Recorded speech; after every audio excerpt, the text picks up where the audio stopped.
Halo adik-adik, pada topik ini kita akan membahas mengenai proses penyembuhan luka gingiva. Sesi ini akan ditampilkan video animasi dan gambaran histologis proses penyembuhan luka pada jaringan gingiva.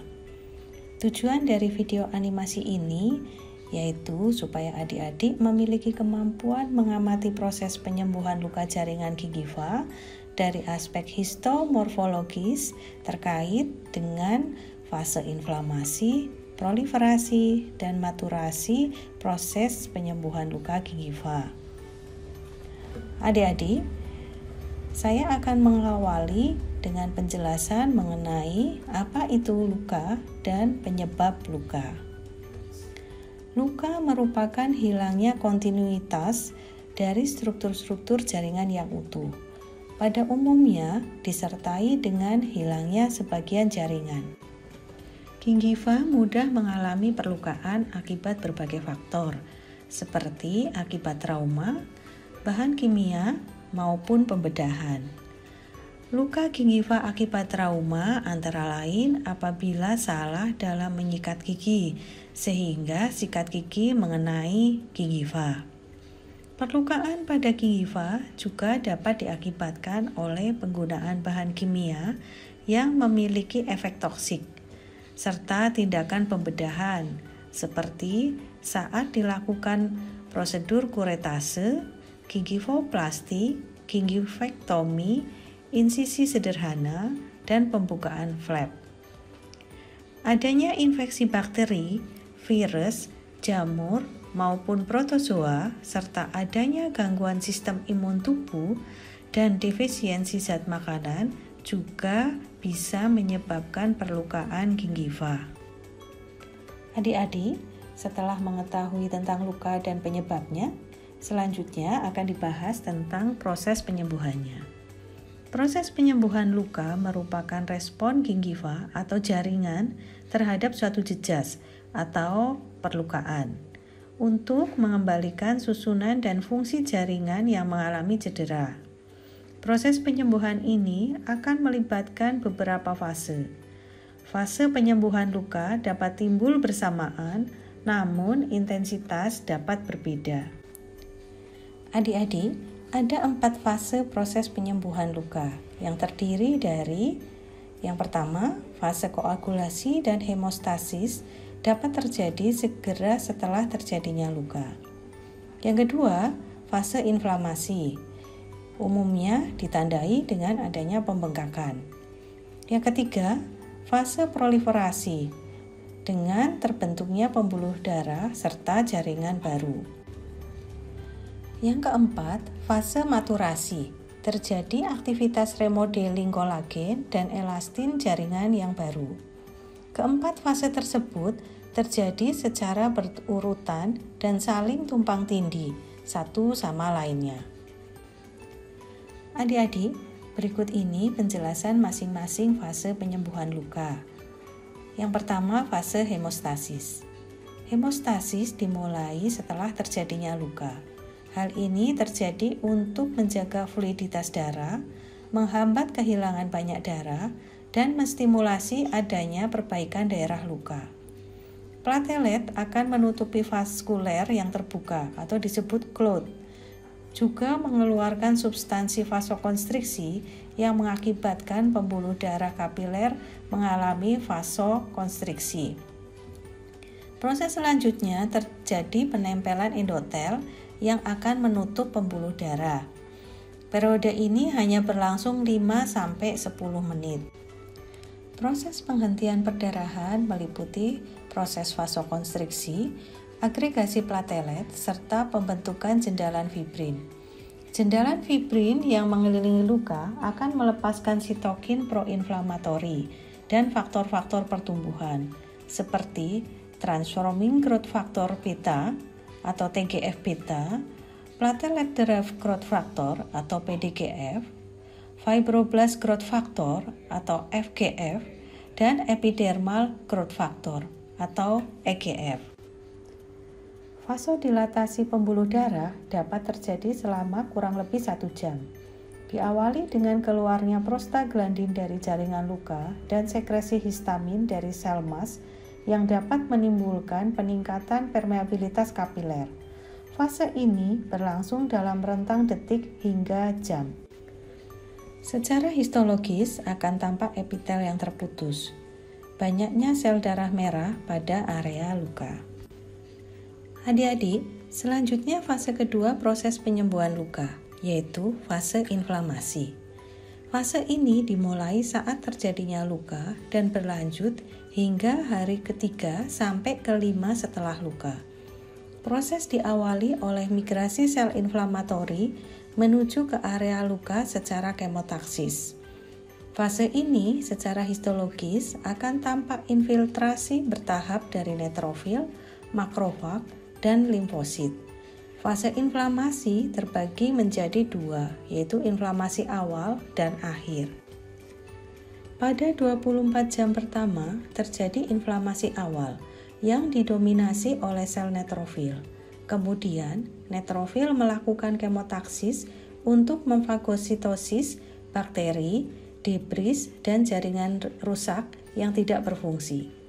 Apabila tidak ada infeksi yang menyertai, jumlah neutrofil akan menurun secara bertahap setelah 2 hari pasca perlukaan dan secara signifikan berkurang setelah 3-4 hari pasca perlukaan.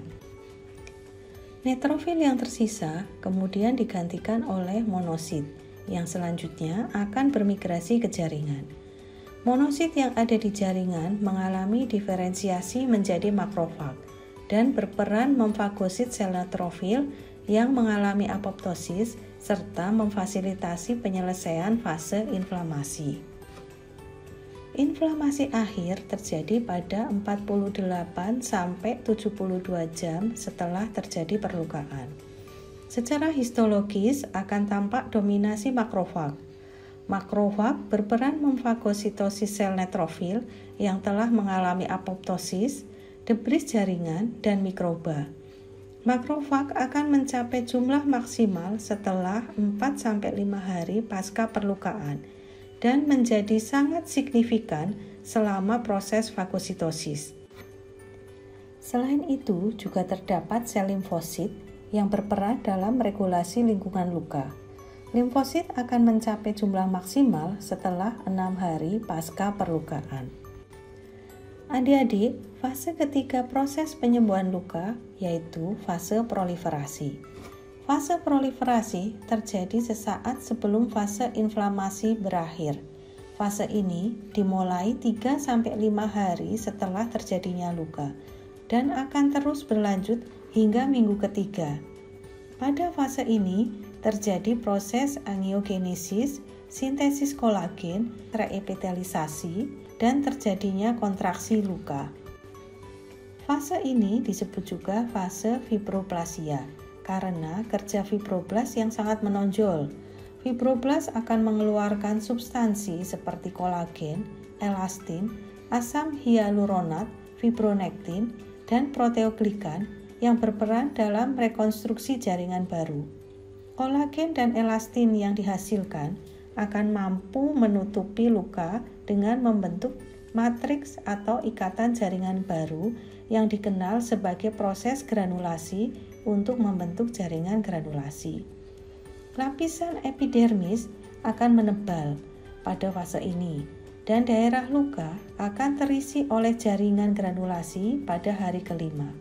Serabut kolagen yang awalnya terbentuk pada tepi luka akan bertambah banyak dan mulai menutupi area luka. Adik-adik, fase keempat atau fase terakhir proses penyembuhan luka yaitu fase remodeling. Fase remodeling atau fase maturasi secara histologis ditandai dengan proses maturasi dan jaringan parut dan terjadi peningkatan kekuatan daya regang dari luka.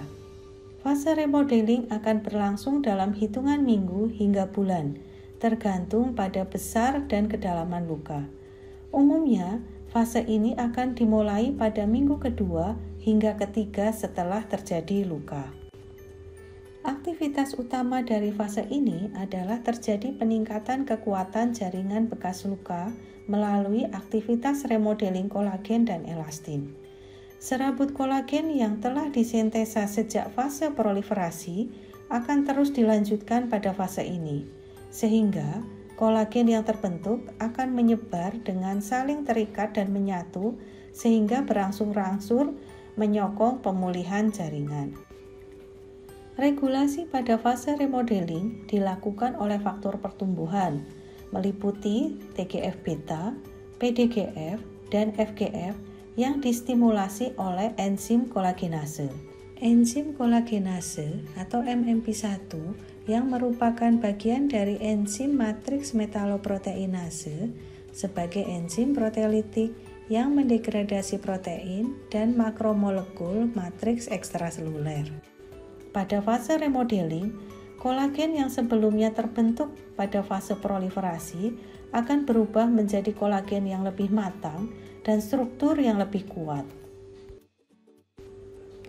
Adik-adik, preparat histologis yang akan diamati pada proses penyembuhan luka gingiva ini berasal dari jaringan gingiva tikus Wistar yang diberi perlakuan biopsi atau menggunakan pang biopsi. Pada preparat ini menggunakan pewarnaan hematoksilin eosin. Adik-adik, selanjutnya pengamatan preparat pada masing-masing hari. Hari ke-1 tampak luka pada gingiva dan kerusakan epitel. Juga terdapat infiltrasi neutrofil. Pada hari ketiga dapat diamati pembentukan pembuluh darah. Pada hari ketiga sampai kelima tampak infiltrasi sel makrofag. Deposisi kolagen juga mulai terjadi pada hari ketiga sampai hari kelima. Pada hari selanjutnya akan diikuti dengan remodeling kolagen. Mulai hari ketiga hingga ketujuh dan seterusnya terjadi proses reepitelisasi. Proses ini akan terus berlangsung. Hari ke-7 dan seterusnya, tampak epitel sudah menutup sempurna yang menandai penutupan area luka. Adik-adik, terima kasih telah menyaksikan video animasi dan proses penyembuhan luka ini. Semoga bermanfaat dan sampai ketemu lagi di video lainnya.